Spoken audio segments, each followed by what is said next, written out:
Pemirsa, pemerintah Kabupaten Buleleng terus memperkuat percepatan pelaksanaan program Makan Bergizi Gratis MBG agar manfaatnya segera dirasakan masyarakat. Dari target 60 SPPG, saat ini Buleleng baru memiliki 23 unit yang aktif beroperasi.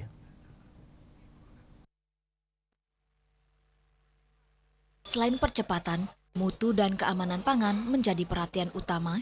Seluruh dinas terkait diminta memperketat pengawasan bahan pangan yang masuk ke dapur BMG, sekaligus mengatur pola pemasok agar pelaksanaan program tidak memicu kenaikan harga bahan pangan di pasaran.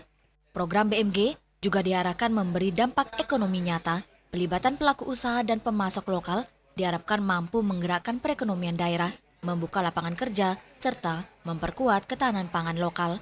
Kepala Dinas Kesehatan Kabupaten Buleleng, sekaligus Sekretaris Satgas BMG Kabupaten Buleleng, Dr. Sucipto, menyatakan peningkatan kualitas layanan SPPG terus dilakukan, termasuk pembenahan fasilitas dapur, peningkatan kapasitas sumber daya manusia, serta pengecekan mutu dan keamanan makanan sebelum didistribusikan. Memang kita paling siap. Dulu tuh kita nggak dilibatkan dulu. Sebelum ini pengeluaran izin ini belum dilibatkan kita.